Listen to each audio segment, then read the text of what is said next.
that every single live streamer makes and YouTuber and creator makes that actually ends up killing their streaming career? We're going to talk about it today.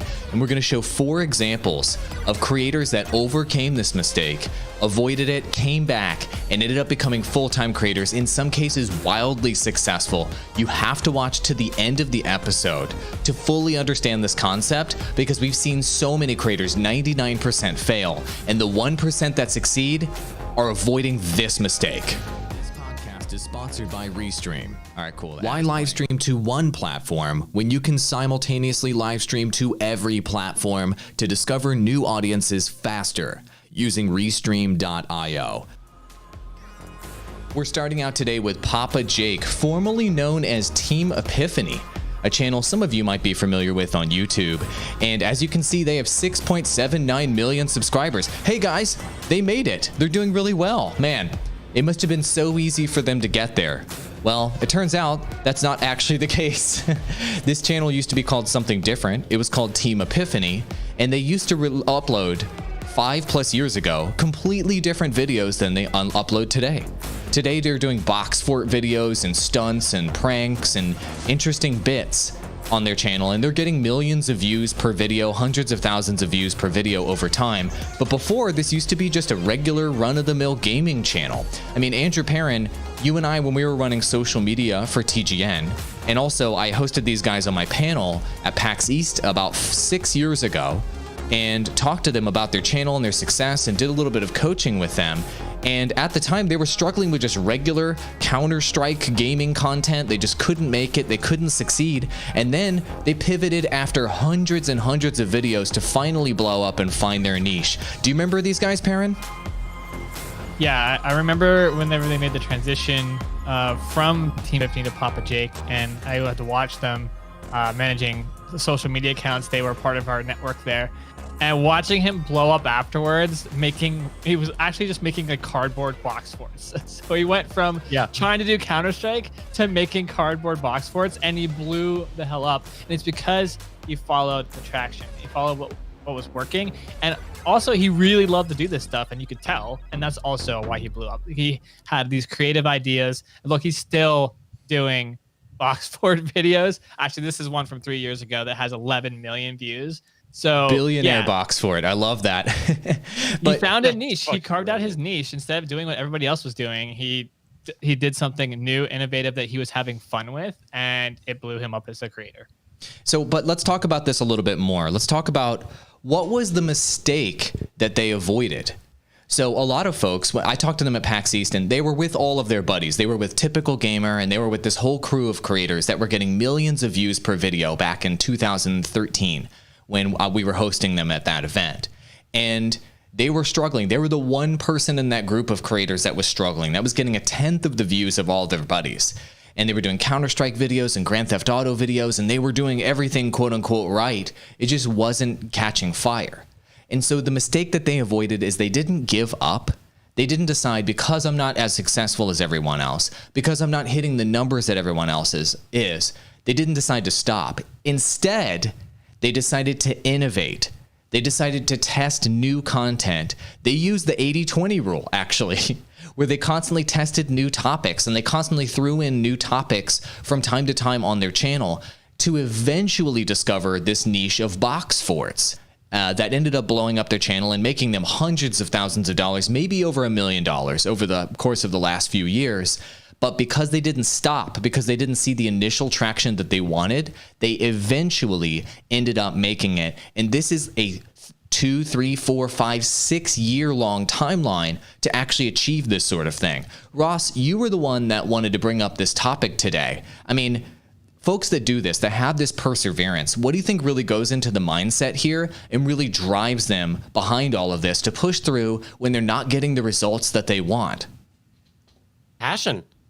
Passion is what my answer is. And going back to what you said earlier, comparison is the thief of joy. I think I've said that before on this podcast.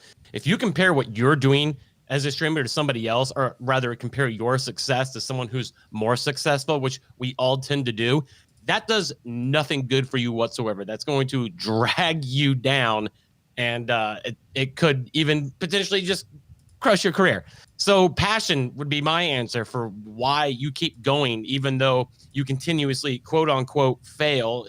You can redefine fail however you want, but having that passion, having the long-term goal set, I believe that's what keeps everybody moving forward.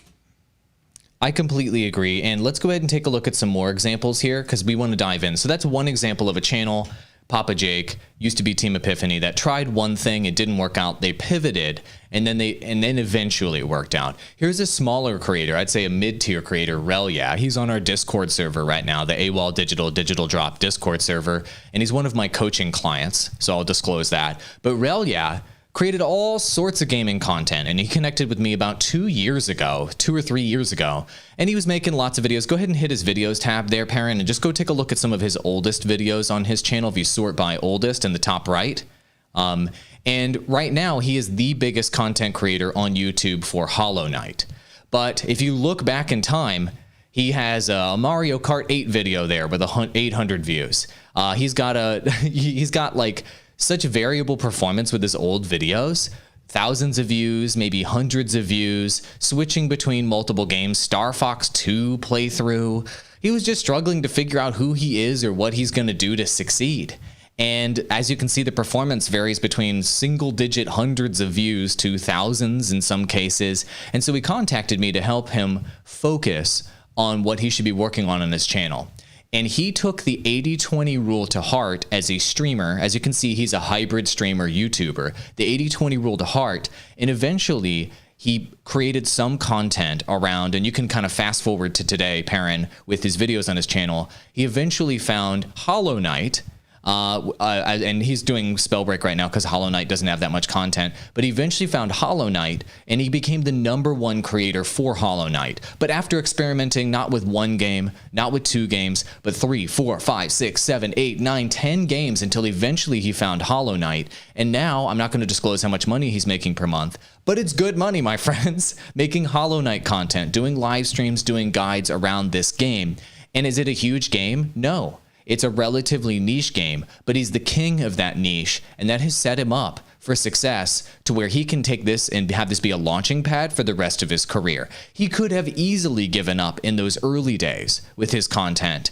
He could have easily dropped this thing. I mean, how many of you guys out there have released content that you've worked on for 5, 6, 7, 8 hours, 12 hours, 20 hours, and then you release it and it gets 90 views? Right? Relia did that on his channel so many times, back to back to back to back to back to back. The games weren't working out. You feel hopeless. You feel like you don't know where you're going to go. 99% of people quit. 99% of people listening right now, I'm looking right at you, you will quit.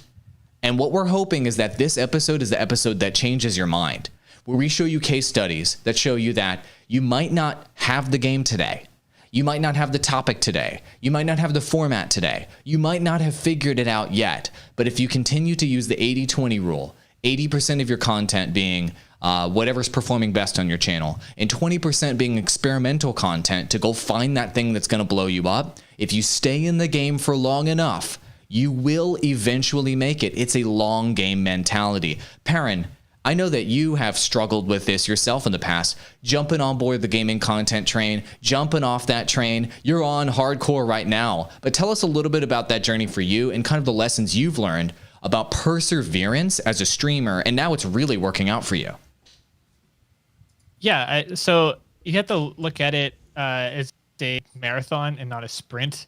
You know, what I would do in the past is I would get really excited about streaming, and I get really excited about the game I'm playing, and I go all in, and I stream a lot. I make content a lot for like a couple months, and then I burn out, or what most likely happens at some point is some real life situation comes into play that stops me. Normally it's like a job thing, a career thing, or like another career opportunity change or something like that caused me to say, oh, I'm going to have to stop streaming to do this.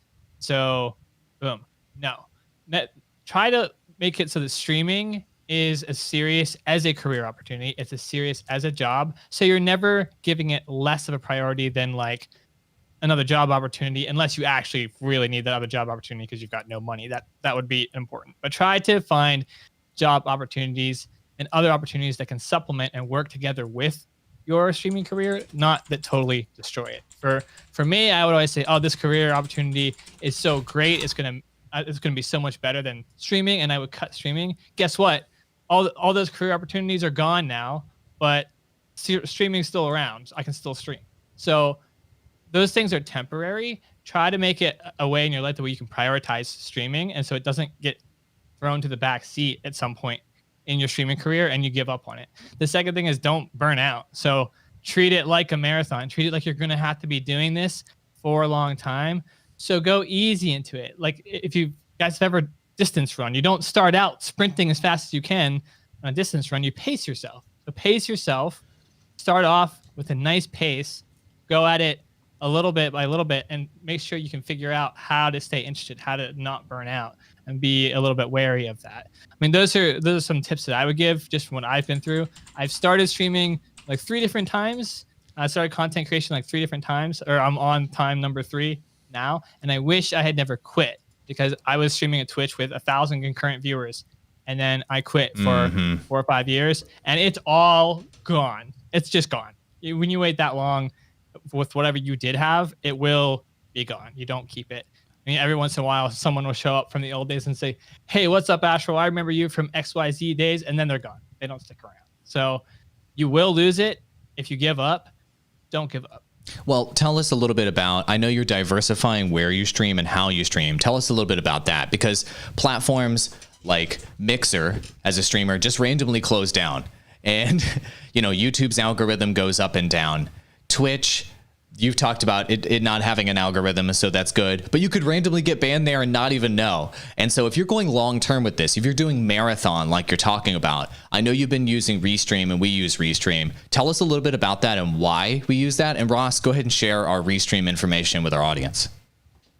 So Restream just allows you to make a better, more reliable, longer term play. Because if I had gone all in a Mixer, I'd be done right now. I'd have to go start over on Facebook Gaming most likely, and I don't know how that would go. That's, if you look now at the Mixer partners who've gone over there, it's been a mixed bag for them. Some have been done well, some have just totally quit.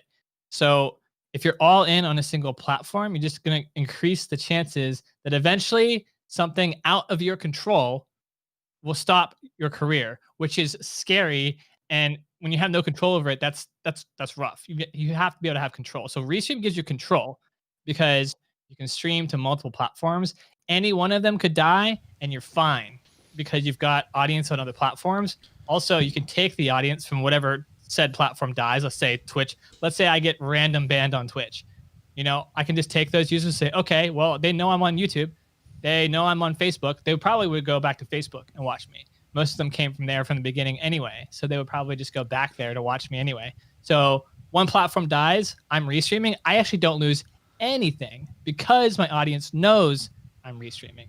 Right. So it protects you, the creator, from losing audience, from losing everything, because you have a backup plan, because you've planted multiple seeds in different places, and your whole audience knows that you're doing that. So they know they can just go watch on some other platform, because they don't really care about the platform so much. They care about watching you. You know, it's not like my Twitch viewers if I were to be banned on Twitch, they would, you know, just watch somebody else on Twitch. They actually only came to Twitch because I was streaming there. They originally came from Facebook. So diversify. Don't put your eggs all into one basket, and have good expectations. This is another thing. And this is like, I brought up this topic yesterday too. I got a message from a user who's been streaming for 2 weeks. 2 weeks. Okay. All right. I'm not going to name who they are. All right. And they're like, it's just not working out for me, Astral. I'm getting frustrated. I'm not going anywhere. And you know, what am I doing wrong? And I could sense their frustration. And I looked, and they're for 2 weeks, they were doing fine. Like, they were doing absolutely fine. They had a couple concurrent viewers in 2 weeks. That's actually pretty good. And so I told them as much. I was like, I don't know where you're getting the idea that you're doing poorly. You've been streaming for 2 weeks. You got to understand that this journey can take upwards of 5 years or more sometimes, in some cases. In some cases more. I mean, let's go back to Papa Jake. I mean, he didn't start breaking out until 3 to 5 years ago, and that was probably like 4 years into his journey or so. Yeah, it was 4 years ago that he started breaking out. Isn't that crazy? I mean, and he grinded for like 4 years prior to that. I mean, I was with him at PAX East 2013, amigo. So that was like even before that, like 3 or 4 years. So that's hundreds of videos, thousands of hours before this guy ended up figuring out what his niche is. We have countless examples of this. Before we show the other channels, because we've gone over 2 of them, I'd actually like to go to our own in-house example of Ross A. Dillon. Ross has been posting on Ross has been posting on social media tens of thousands of tweets for years now, even waking up in the past at 3 a.m., 4 a.m. before Twitter scheduling. This man's got perseverance and endurance like no other. So Ross, what is it that keeps you doing this even today? You haven't made barely any money at all off of your gigantic Twitter accounts, and you keep doing it. Share that knowledge with us, man. Share that wisdom. Have no life. That's the key. No, I can't. A little bit, unfortunately. It's literally just, and you're right, I haven't monetized it yet and still building towards that, but it's literally just, you just got to suck it up and put in the work. If it's something you really want, and if you want it for reasons that are not just like, ooh, I want to be famous, I want a lot of people to know who I am, but if it's something that you truly enjoy doing and you're truly passionate about it, you just got to stick to it. That's the only advice. There's a reason, by the way, that, you know, how many people are streaming now? Just off the top of your head, what, like 15 million. 15 million people? How many of those 15 million people have you actually heard of? Exactly. If it was so easy to do that all you had to do was turn on and start streaming and everybody's going to follow you and start loving you, then you would know who all 15 million of those people are. That's not the case. You can probably name 50, maybe 100 streamers off the top of your head on a good day. It takes work to get there. It takes sacrifice to get there. Sacrifice is actually the big thing. If you're going to, as everyone knows who's a creator, you're going to have to sacrifice a lot of time with your family, time with your friends, time just hanging out by yourself, time with your pets. It's all going to have to be sacrificed in order for the greater good. And that greater good is your success as a streamer. Man, that's a really good point. I'd like to share with you guys how little of a life I have, and all the streamers that you watch have. So my friends ask me, have you seen the latest Star Wars show? Have you seen the latest movie? Have you watched the show on Netflix? Have you played this game? And the answer is almost always no. I haven't done any of that. I don't play sports. I don't hang out with friends in real life. This might sound really sad, but I don't do any of those things, and I haven't for years, the last 10 years. Because every spare moment of my time that I have, I spend learning how to do social media, studying trends and data and shit, doing podcasts like this, making thumbnails, making contacts, doing business development, coaching creators, doing all this side hustle on top of my job and my family and everything else.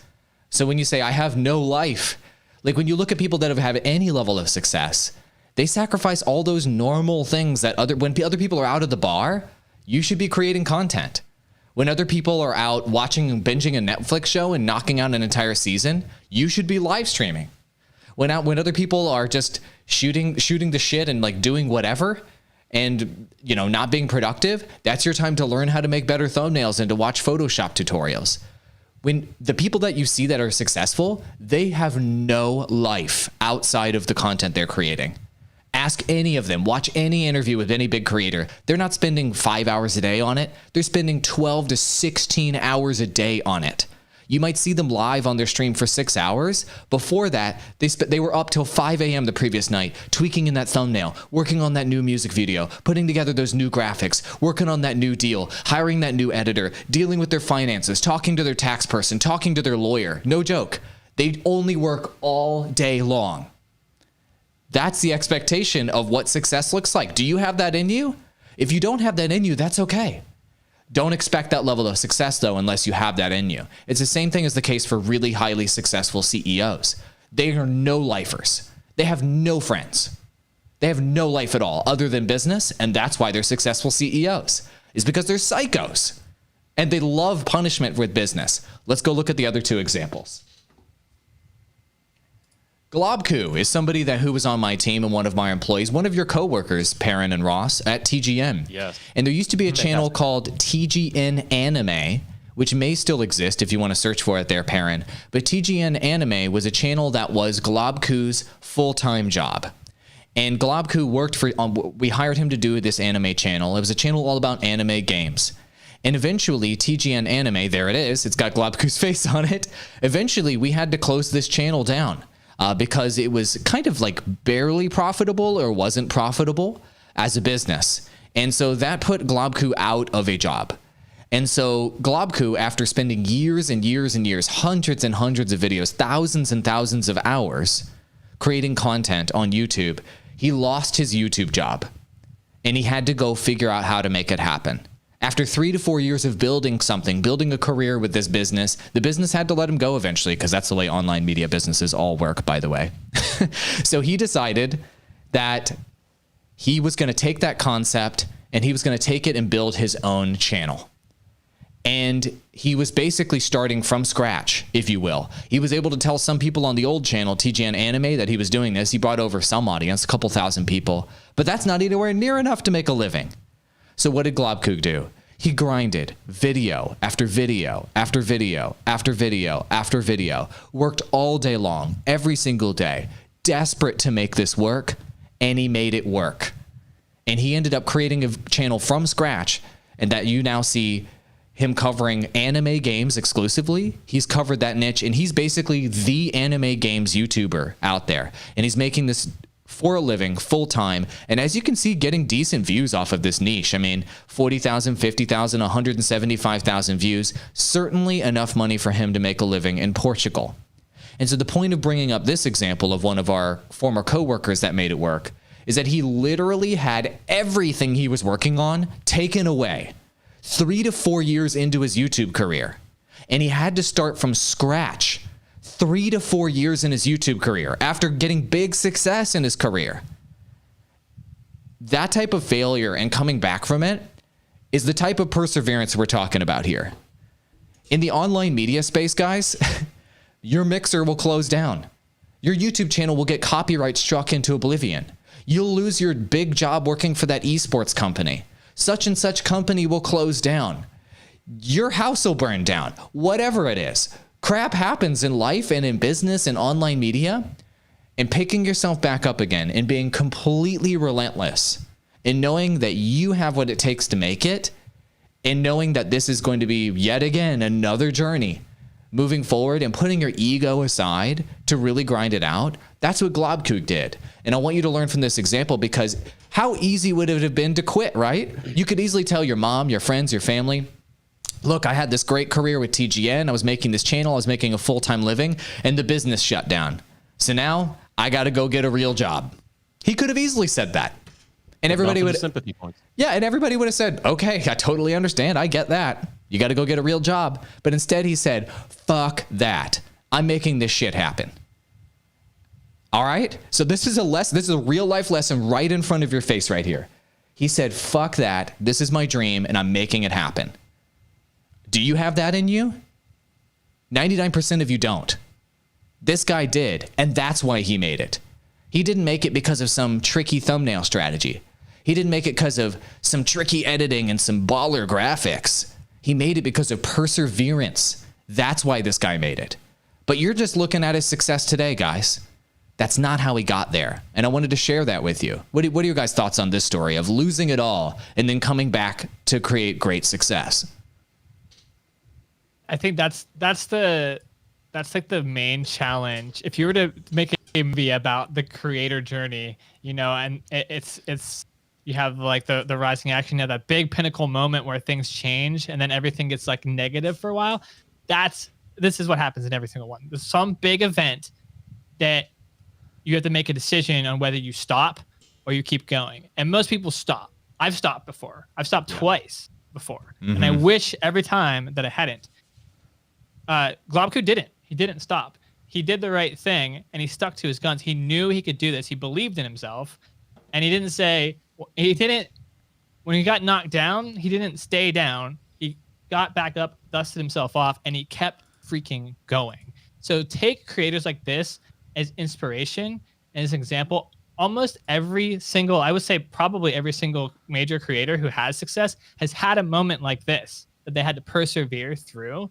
So try to figure out what's going to help you make this decision correctly whenever you run into this situation. Because I will tell you, it seems easy when we're talking about it right now to say, hey, you can just, I'll dust myself off and get back up when I hit this. Sure, I'm definitely that kind of person. I will tell you, that's not how it works out. Whenever this situation happens to you, very much so, 99% of your mind will be screaming to not get back up or to not do this anymore because it's not going to work or whatever. So what are you going to do? How are you going to tackle that situation when you get to it? Because you're all going to be faced with this most likely at some point. And I hope that all of you persevere through it. But chances are most of us won't.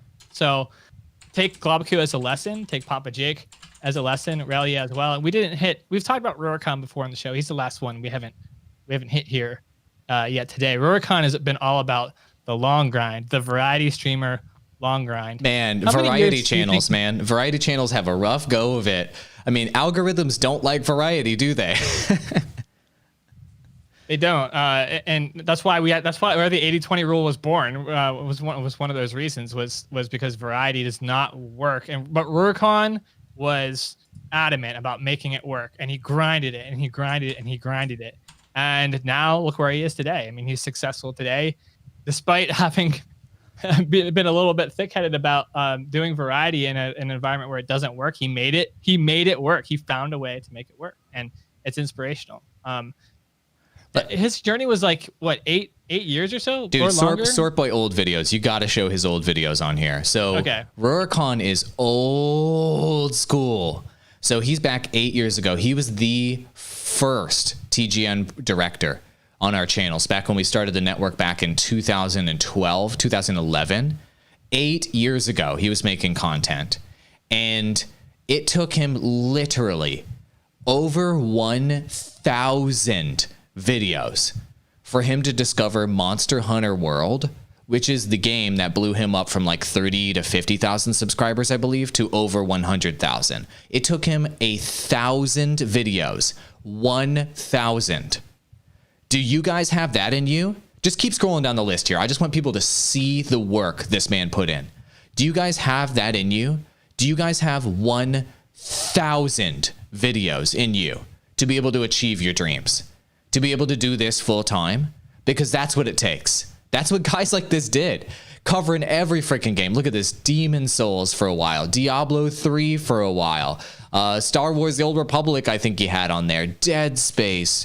Dragon. Like, look at all the games and all of the work and all of the videos. The thousands and and look, it's not just like some videos from 8 years ago. It's insane amounts of videos from 8 years ago. Then insane amounts of videos to the next year. And just the grind and the perseverance here. This is how you make it to the top. This is how you eventually find that game. You find that topic. You find that thing that ends up blowing you up, and it might take years. It might take you 2 years, 3 years, 4 years, 5 years. It might take you hundreds of videos. It might take you thousands of videos. But if you stay in the game for long enough and you improve one thing every single day and you do what you love, you can eventually make it. This is a classic example of someone that did what they loved the entire time and had perseverance for that reason. Like Ross was saying, this man just covered the games he wanted to cover. He made the videos he wanted to make the entire time. And then he made it, and eventually it ended up working out for him. And he had so many dips along the way where his views went down to garbage. He'd talk to me about it and complain about it in our group meetings and crap and yell at YouTube on social media. And then his views would go back up. And he'd be like, I know this shit ain't gonna last. And then to go back down again. And he knows he's in for that long-term ride, doing what he's passionate about and what he loves. Guys, we're still scrolling. This is still 7 years ago. He's at at this point right here, he's at like 5,000 subscribers. All these videos, he's at like a couple thousand subscribers. It just keeps going and going and going and going. Ross, is this that kind of perseverance you're talking about, amigo? Yeah, this is just a little bit of that. This is an okay example. This is amazing. This is, we all know Rurikon. He's one of the hardest working people there is. And that's what it's going to take. It's going to take you putting, there are no cheat codes. There are no cheat codes to streaming. There are no easy passes. You got to take the hard way to get there. If you're one of the people that, within a year, you're getting, 100,000 concurrence, then congrats for you. You're going to be one of the first people to ever accomplish that. And I guarantee you won't accomplish that without grinding the entire way. So just to back up what he said, yes, you better be passionate about what you're doing, or else this is going to be a very, very long ride. We've all had jobs that we don't like. Doing that 8 hours a day, a job that you don't like, no matter where it is, it's horrible. It makes your life miserable. So imagine having to do 10, 12 hours a day doing something that, or playing something that you don't like, rather. So this is 100% necessary, what you're seeing here. If you're going to become a successful streamer, you better be prepared to grind. You better be prepared to sacrifice, and you better be able to put your ego aside so you can sit down with yourself and go over everything that you need to improve on, everything that you're doing wrong, and be completely honest with yourself about it, and not have it shatter your ego to the point where you don't want to do it again. There is so much more to this than just grinding and putting out videos. But this right here, what you're seeing from Rurikon, look, this is only 6 years in. 6 years ago. For a minute. This is only for like 5 minutes, guys. It just keeps going and going. We could do a whole episode just literally scrolling through all the hard work that he put in. But you know what? I know Rory well enough. I guarantee it. If we asked, was it worth it? He would say, absolutely. Maybe he would, or he would say, I don't know, man. Let's fucking grind. that could happen. It depends on Roy's personality. But there are ways to accelerate your progress. I've advised a lot of these guys and worked with them for a long time. And I want to help you. And Parent, if you could bring up my site on the screen really quick.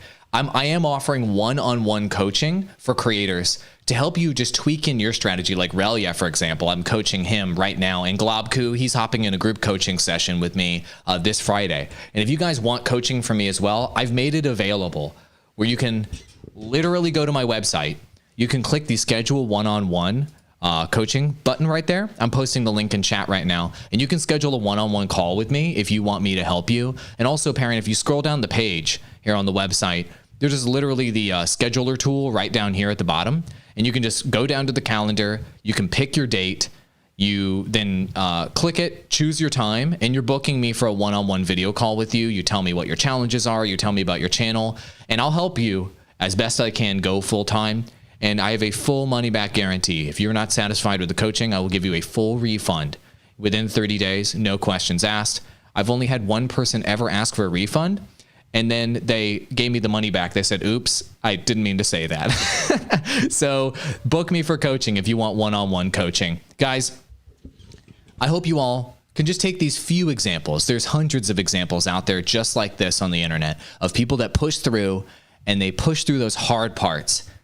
And the number one thing you can take away is try to make content about something that you would do for free. Make content about something that you would do even if you got 0 views, just because you love it that much. And if you can find something like that, then you can be there in the long term, and you can persevere, and you will eventually make it when 99% of others fail. Don't make that mistake. Don't give up on your dreams. You can do it.